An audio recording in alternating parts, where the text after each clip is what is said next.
प्रियजनों, प्रभु यीशु के पाक पवित्र नाम में आप सभी का अभिनंदन स्वागत करना चाहता हूं। मैं मेरे लिए बड़ी खुशी बड़े हर्ष की बात है कि आप लोगों के साथ प्रभु यीशु की पवित्र वाणी को मैं बांट सकता हूं, बता सकता हूं। और मेरे लिए बड़े ही आनंद की बात है कि ये जो क्रिसमस का सीजन है, प्रभु यीशु के बर्थ को याद किया जाता है। प्रभु यीशु मसीह का जमीन पर आने की बात को हम सब मिलकर याद करते हैं कि प्रभु यीशु इस जमीन पर क्यों आए हैं, उनके क्या रीजंस क्या हैं, क्या वजहें क्या है।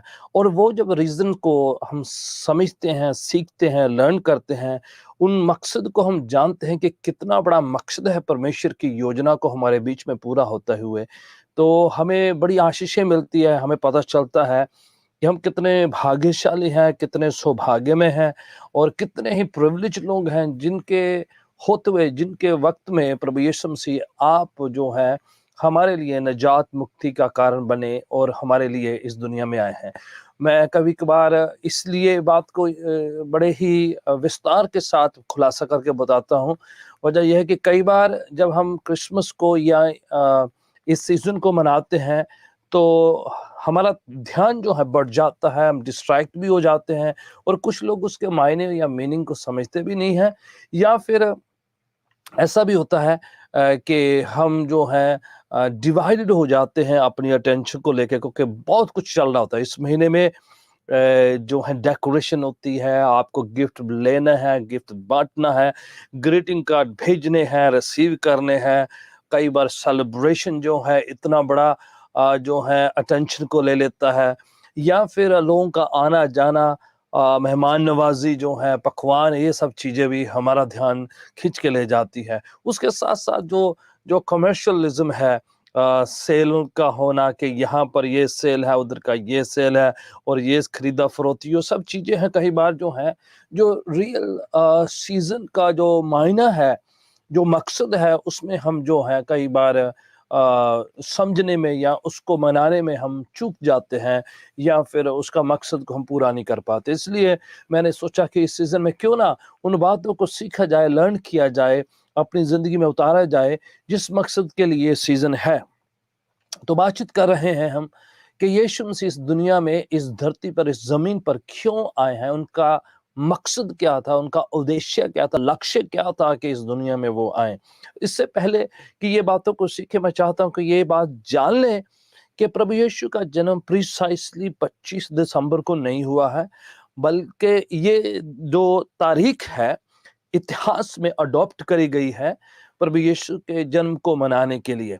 अब उस वक्त या वो जो कब अडॉप्ट करी गई, कहाँ से ली गई और किस वजह से ली गई, उस पर ज़्यादा ध्यान नहीं दिया जाएगा, क्योंकि वो बातें जो हमारे ज़िंदगी में मायने नहीं रखती हैं। क्योंकि सारे दिन और सारे कैलेंडर के जितने डेट्स हैं वो सब परमेश्वर के हैं। कोई भी दिन किसी और का नहीं है, शैतान का नहीं है, किसी और जो किसी किसी और का नहीं है, किसी और हस्ती का नहीं है।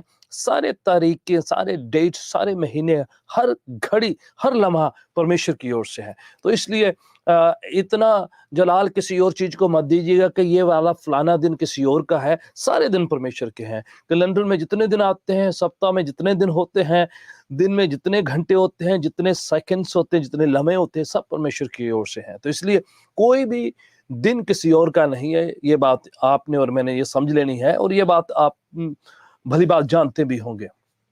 सुनिए, हम तारीख कोई भी पिक कर सकते हैं, दिन कोई भी पिक कर सकते हैं, घड़ी कोई भी पिक कर सकते हैं, जिस समय हम ये याद करें कि प्रभु यीशु इस दुनिया में हमारी खातिर, हमारे लिए आए हैं। ये बात जो है कोई भी दिन पिक किया जा सकता है।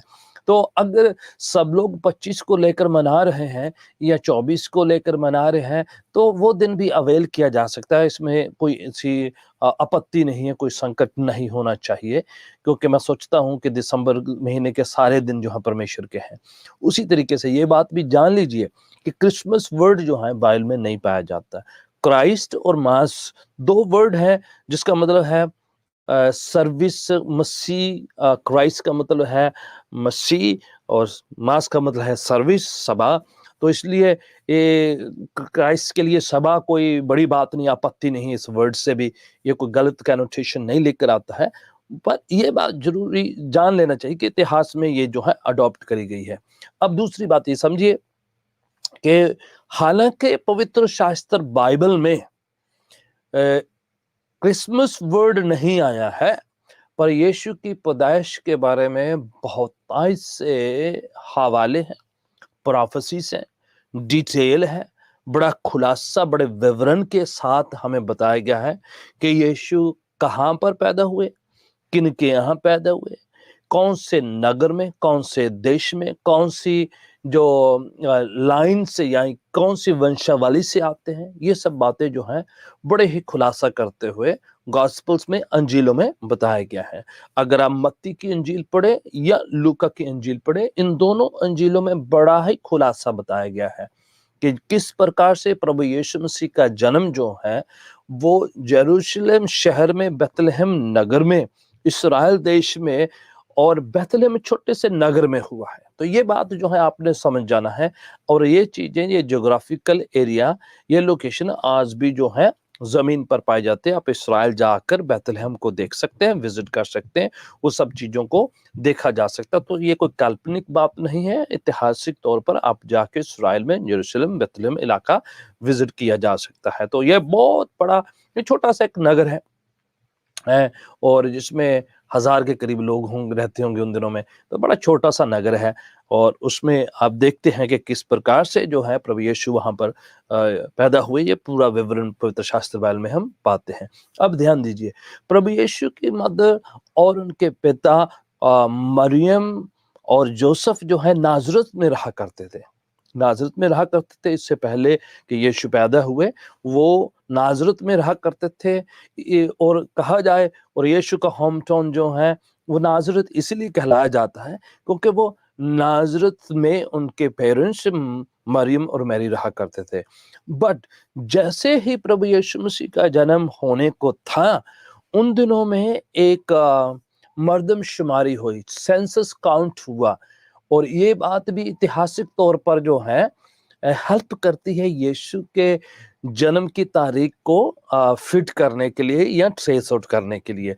अगर आप लूका की अंजील उसका 2 अध्याय और उसकी पहली पंक्ति से पढ़ते हैं मेरे साथ, तो आप इन बातों को बड़ी भांति सीख सकते हैं। इस प्रकार से लिखा हुआ है, And it came to pass in those days, ऐसा हुआ कि उन दिनों में, that there went a decree from Caesar Augustus, Caesar Augustus के द्वारा से एक हुक्मनामा जारी हुआ, that all the world should be taxed, के सब पर जो है एक टैक्स या जो है एक टैक्स जो है लगाया जाए।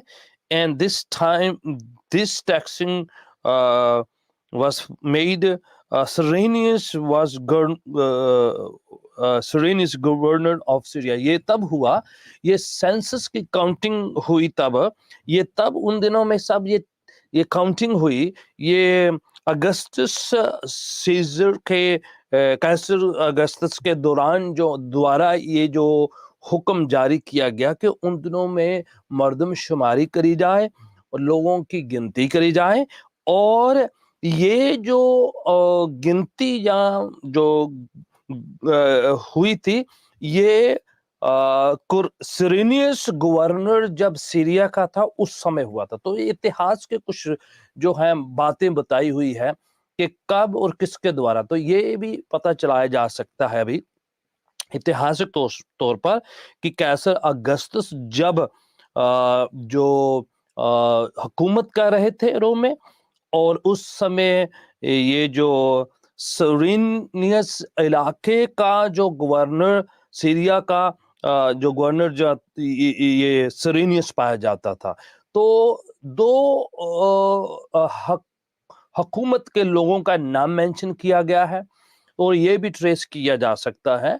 और उस समय के सिक्के भी मिले हैं जो ब्रिटिश म्यूजियम में पाए जाते हैं, जिसमें ये सीरिया के गवर्नर सिरेनियस का नाम पाया जाता है और वो फिट बैठते हैं प्रभु यीशु के जन्म तिथि के पास के BC 5 के आसपास। तो वो जो ऐतिहासिक चीजें पाई जाती है, इलाका पाया जाता है, वहाँ की जो है ऐतिहासिक बातें बताती हैं कि कैसर अगस्तस हुकूमत में रहे हैं और ये गवर्नर उस दौरान रहे हैं और उसने मर्दमशुमारी जो है गिनती जो है सेंसस जो है जारी किए गए और उसने कहा गया। अब ये है कि प्रभु यीशु के पिता जो जिस्मानी तौर पर आगे लिखा हुआ है, and all went to be taxed everyone into his own town, और सबको अपने अपने जो जद्दी जो अपने जो खानदानी जो जहां पर है उस इलाके में जाके अपने अपने नाम दर्ज करने हैं। ठीक है, हुक्म ये है कि आप जो आपका पैदाइशी जो आपका जो खुद का गांव है, इलाका है, उसमें जाके अपनी गिनती आपने रजिस्टर करानी है। ऐसा हो सकता है कि आप किसी और इलाका में रह रहे हैं, पर आपकी जो जन्मभूमि है, जो आपका जो बाप दादों का पूर्वजों का जो स्थान है, कोई और है। तो जहां जहां से आप आते हैं, चाहे कि काम की वजह से या किसी और वजह से, आप किसी और लोकेशन में, किसी और नगर में, किसी और सिटी में रहते हैं, आपको वापस उधर जाके अपने उस बाप दादों के गांव में जाकर ही आपको रजिस्टर कराना है। अब सुने आगे ये पर क्या लिखा हुआ है, and Joseph also went up from Galilee out of the city of Nazareth. अब देखो, नाजरत में रहते थे, इसलिए यीशु मसीह नाजरीज भी कहलाए हैं। और ऐसा कहा गया है कि यूसुफ जो नाजरत के रह रहे थे, वो भी यहूदिया के के इलाके दाऊद के शहर बेतलेहम में जाकर, अपने उस जदी गांव में जाकर, अपने पूर्वजों के गांव में जाकर जो है उसने उधर रजिस्टर कराने के लिए वो निकल गए।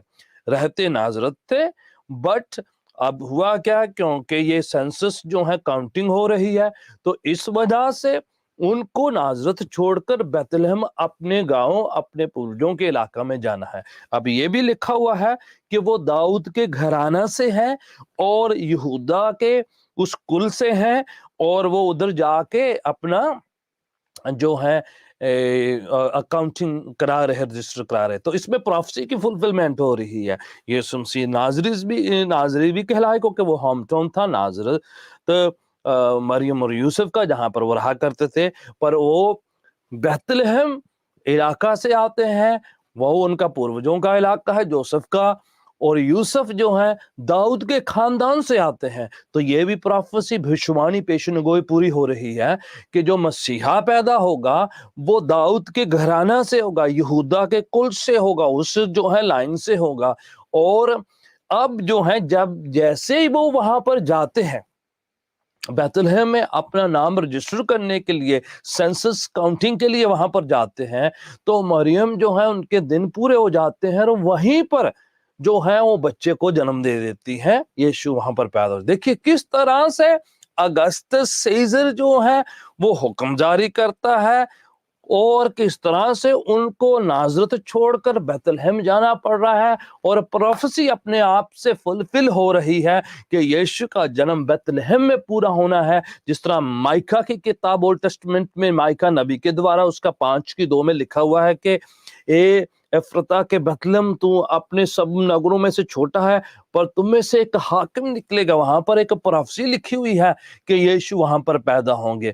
ओल्ड टेस्टमेंट में प्रोफेसी है कि वो दाऊद की संतान होंगे। ओल्ड टेस्टमेंट में प्रोफेसी है कि वो यहूदा के गोत्र में से आएंगे। तो ये सब पूरा हो, हालांकि नाजरत के रहने वाले हैं, पर पैदाइश यीशु की बेतलहम में होती है, जैसे वो वहां पर सेंसस काउंटिंग कराने जाते हैं। अब कभी कभार देखा जाता है, मूवीज में दिखा दिया जाता है कि उनको जगह नहीं मिल रही है, और यीशु मसीह चरनी में या एक खुरली में या फिर वो उस गौशाला में वो जो है जन्म दे रहे हैं।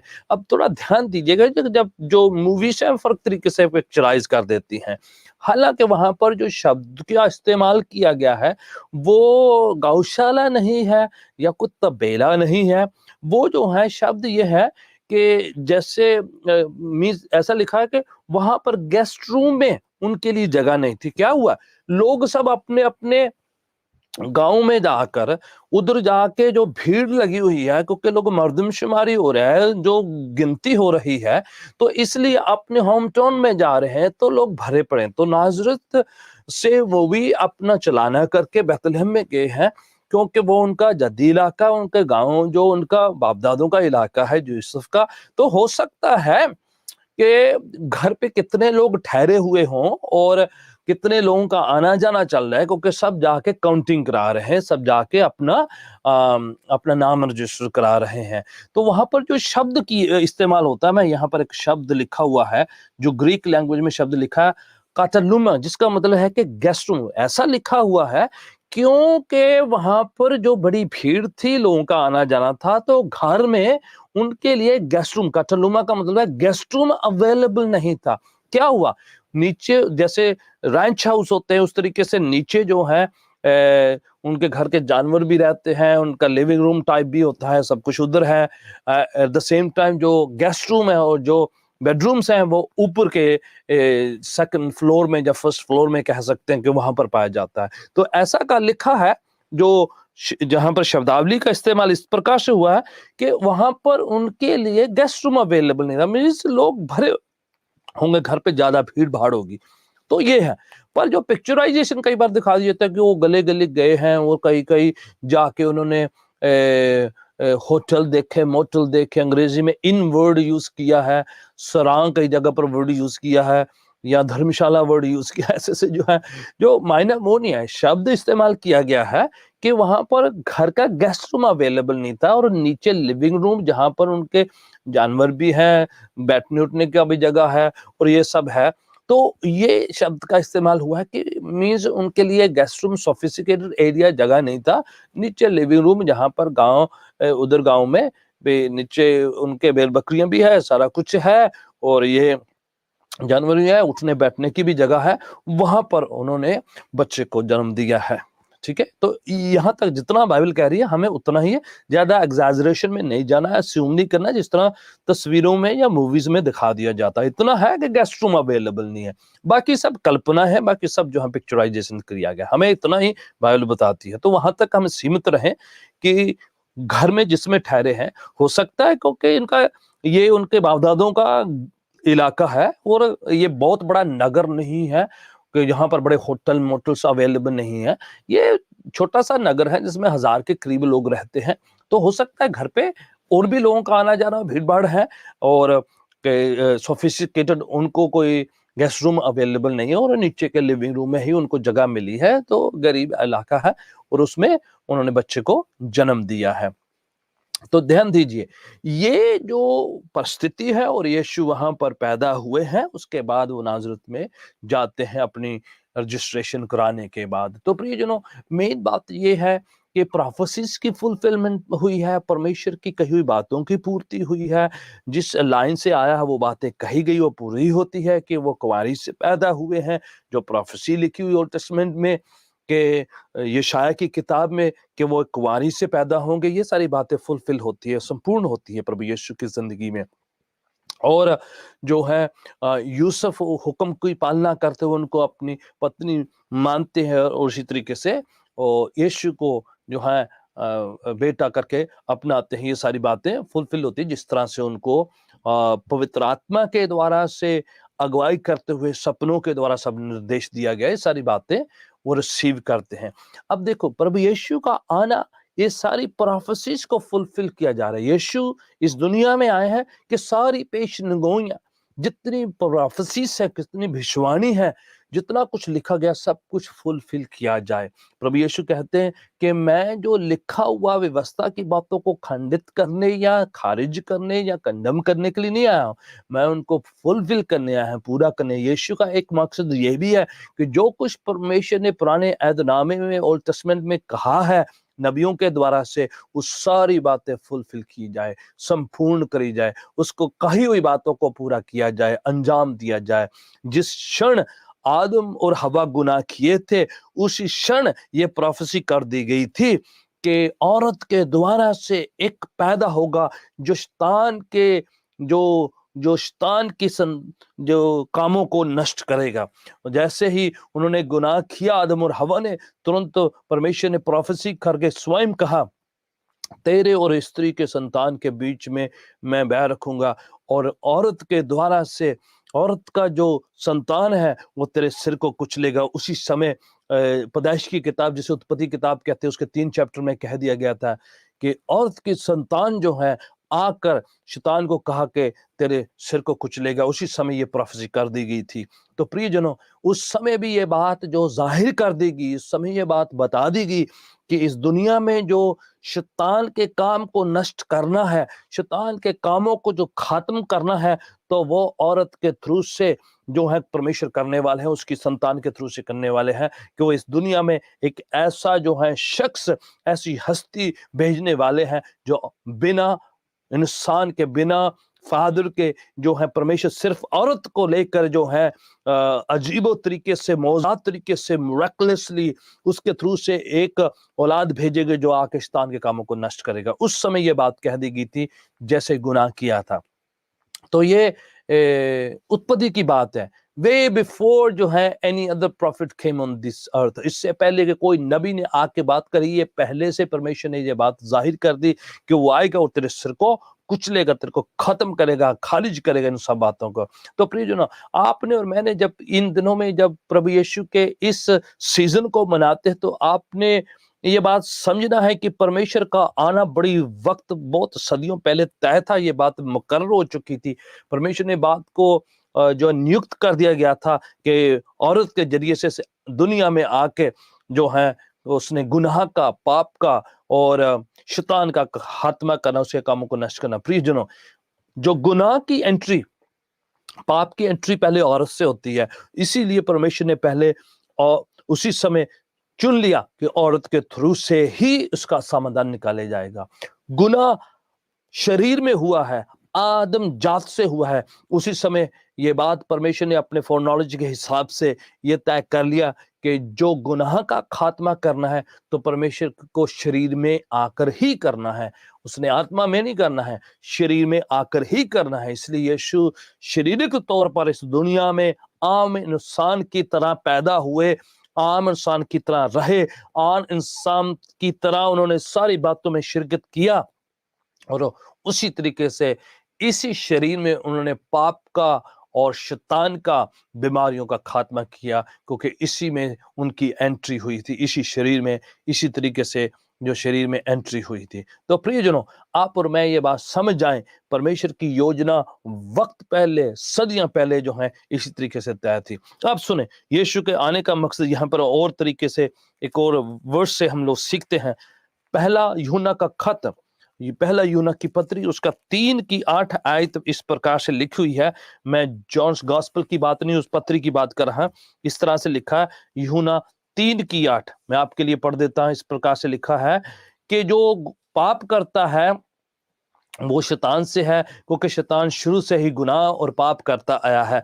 इसलिए परमेश्वर का पुत्र जाहिर हुआ, प्रगट हुआ कि शैतान के कामों को नाश करे। अब सुने कि ये वजह थी, ये कारण था। हम सीख रहे हैं कि व्हाट रीजन, क्यों प्रभु यीशु इस दुनिया में आए। पहला, प्रोफेसीज को फुलफिलमेंट करने के लिए, जितना कहा था परमेश्वर ने उन सबको संपूर्ण करने के लिए। अपने लास्ट ब्रेथ तक उन्होंने सारी प्रोफेसी बातों को, परमेश्वर के कहे हुए कथनों को उन्होंने पूरा किया है। सब बातों को जो उसने, परमेश्वर ने जाहिर किया है नबियों के द्वारा, सब फुलफिल किया था, मौत तक, इवन जीवन तक, और उसके बाद में भी आने की बात है। यीशु मसीह प्रोफेसीज को, बातों को संपूर्ण करने के लिए आए हैं। दूसरा, यीशु मसीह इस दुनिया में शैतान के कामों को नाश करने के लिए, खत्म करने के लिए, कैंसिल करने के लिए और रद्द करने के लिए, जड़ से भस्म करने के लिए आए। ये काम कोई और नहीं कर पा रहा था। नबियों ने भी दुष्ट आत्माओं को, बदरूओं को निकाला, नबियों ने भी डांटा, झिड़का, एक जगह से दूसरी जगह से एक्सपेल किया, उनको कास्ट आउट किया, पर किसी ने नष्ट नहीं किया है, खत्म नहीं किया है। ये काम सिर्फ प्रभु यीशु का है। प्रभु यीशु इस दुनिया में आए, इसलिए लिखा है जॉन 1:3, पहला जॉन 3 और उसकी 8 में लिखा है कि इसीलिए परमेश्वर का पुत्र यीशु इस दुनिया में जाहिर हुए हैं, प्रगट हुए हैं, आए हैं कि शैतान के कामों को क्या करे, नाश करे। हमारे लिए बहुत बड़ी खुशखबरी है कि बहुत शैतान ने, बहुत बदरुओं ने, बहुत जादू टोने ने, बहुत जो है बाहरी ताकतों ने, तारीकी की ताकतों ने, हुकूमतों ने, हर बुराई ने, हर अंधविश्वास की ताकतों ने बहुत राज किया लोगों पर, बहुत गुमराह किया, बहुतों को बहकाया, बहुतों को झंझेड़ा, बहुतों को नष्ट किया, बहुतों की जिंदगी को उन्होंने नाश में ले गए, नरक में ले गए। बहुत लोगों को जो है उन्होंने बीमार किया, झंझोड़ा, नशे में लेकर के लड़ाइयां की और तरह तरह की बातें शैतान ने करवाई है। शुरुआत से ही वो यही करता आया है। तो लिखा है कि इनफैक्ट इंसान से गुनाह कराने वाला भी शैतान है। और लिखा है जो गुनाह करता है, पाप करता है, वो शैतान की ओर से, क्योंकि वो शुरुआत से ही गुनाह करता है। उसने यही काम किया और उसने दूसरों से भी आज भी वो यही करवाता है। इंसान की अपनी इच्छा नहीं है, बल्कि जो उसने पाप में डालकर उसको इंजेक्ट करके उससे ये पाप के काम करवाता है। तो प्रियजनों, आप और मैं जब छुटकारा पाना है तो यीशु इस दुनिया में आए हैं शैतान के कामों को नाश करने के लिए। यीशु आए हैं छुटकारा देने के लिए। यीशु कभी नेगोशिएट नहीं करते बदरुओं के साथ। यीशु कभी उनके साथ सौदेबाजी नहीं करते, उनको कुछ चढ़ावा नहीं देते हैं, उनको उनके मनपसंद की चीजें नहीं देते हैं। आज और मैं और आपको भी ऐसा नहीं करना है कि कोई इन बिटवीन जो है शैतान के साथ सौदेबाजी की, नेगोशिएट किया जाए। बल्कि यीशु जब हमारी जिंदगी में आ जाते हैं तो आप ये बात समझ लीजिए कि यीशु इसलिए आए हैं कि शैतान के कामों को आपकी और मेरी और हर शख्स की जिंदगी में नष्ट करे। जब आप यीशु को अपनी जिंदगी में बुलाते हैं, पुकारते हैं, उसको अपनी जिंदगी में ले लेते हैं, तो आप याद रखें कि जो बातें आपसे नहीं हो सकती हैं, जो बातें चीजों वस्तुओं से नहीं हो सकती हैं, जो बातें किसी बाबा से नहीं हो सकती हैं, जो चीजें जो तमाम दुनिया की हस्तियों से नहीं हो सकती हैं, सेल्फ कंट्रोल से नहीं हो सकती, मेडिटेशन से नहीं हो सकती है, दवाइयों से नहीं हो सकती है, लोगों के सेल्फ डिसिप्लिन से नहीं हो सकती है, वो बातें सिर्फ परमेश्वर की आत्मा के द्वारा, यीशु की सामर्थ शक्ति, उसके मस्साभिषेक के द्वारा से होती है। और यीशु इसलिए आए हैं कि शैतान के कामों को नाश करे। जॉन चैप्टर 10 वर्स 10 में लिखा है, शैतान आता है सिर्फ चोरी करने के लिए, नाश करने के लिए और हलाक करने के लिए। मैं इसलिए आया हूं कि तुम्हें जिंदगी मिले और भरपूर कसरत की, हमेशा की ओवरफ्लोइंग अबंडेंट लाइफ आपको मिले। प्रियजनों, आप और मैं जो संपूर्ण लाइफ लेना है तो प्रभु यीशु जो हमें बख्शते हैं वो देने के लिए है। वो शैतान के हर काम को, उसकी हर हरकत को खत्म करने के लिए आए। कुलूसियों की पत्री उसके दूसरे चैप्टर में आपके लिए मैं बताना चाह रहा हूं, यहां पर लिखा हुआ है, मैं पढ़ रहा था थोड़ी देर पहले। कुलूसियों की पत्री उसका दूसरा अध्याय उसकी 14 और 15 में इस प्रकार से लिखा है कि जो कुछ हमारे खिलाफ सारी बातें जो व्यवस्था के मुताबिक और तमाम बुराइयों के मुताबिक गुनाह के कारण से हमारे खिलाफ लिखी हुई थी, यीशु मसीह ने सलीब पर उन सब को जो है खत्म कर दिया, ब्लॉट आउट कर दिया। उसने बिल्कुल हमारे से धो दिया, सलीब पर लेकर उसका सारा भुगतान कर दिया। और जो कुछ भी हमारे खिलाफ लिखा हुआ था, हमारे खिलाफ जो भी फतवे जारी थे, पाप की मजदूरी मौत है, पाप की वजह से इंसान को मौत से गुजरना था, ये बातें हमारे खिलाफ लिखी जा चुकी है, तय है, मुकर्रर है कि इंसान को मरना है। बट शुक्र है यीशु का, thank God for Jesus Christ के, उसने ये सारी बातों को सलीब पर ले लिया और सलीब पर इन सब बातों को खत्म कर दिया, हमारे लिए हर्जाना भर दिया, हमारे लिए भुगतान कर दिया, हमारे लिए कीमत अदा कर दी। और जो कुछ जो हमने करना था, पाप की वजह से हमें भुगतान करना था, जो हमसे नहीं हो पा रहा था, यीशु ने खुद कर दिया अपने शरीर के द्वारा से। खुद सलीबी मौत सह ली, खुद कांटों का ताज सह लिया, खुद अपने अंदर जो है उस सब खून बहा दिया, जुल्म तशद्दुद को ले लिया और सलीब पर उसको खत्म करके, इसमें लिखा है 15 आयत में, कुलुसियां 2 की 15 में, और सब कुछ जो हमसे हत्या लिया था शैतान ने, उन सब से लेकर शैतान का खुल्लम खुल्ला उसने तमाशा बना दिया है। Praise God, hallelujah, thank you Jesus, कि जो कुछ शैतान हमारे खिलाफ करता रहा है, जो भी उसने हमारे हक छीन लिए, हमारे राज छीन लिए, हमारी अथॉरिटी छीन ली, आदम से सारा कुछ उसने छीन लिया, उस वापस लेकर उस शैतान का खुल्लम खुल्ला तमाशा बना दिया, उसको शिकस्त दे दी, उसको हरा दिया।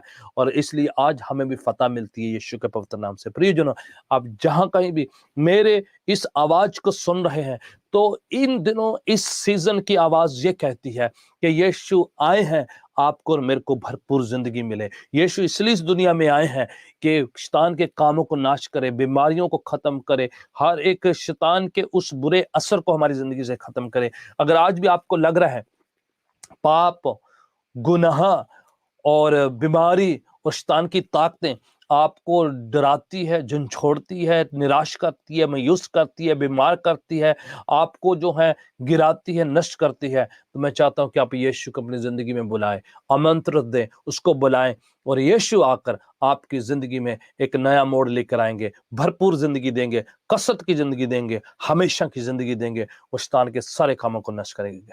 हालेलुया। God bless you. खुदावन आपको बहुत बरकत दे। अगली बार, अगले वीक फिर से मैं आपसे साथ वचन के साथ बातचीत करूंगा। तब तक आप अपना ध्यान रखें, यीशु को जिंदगी में अपनी में राजा बनाएं, और देखना कैसे शैतान की हर बात पर फतह पाएंगे। God bless you all.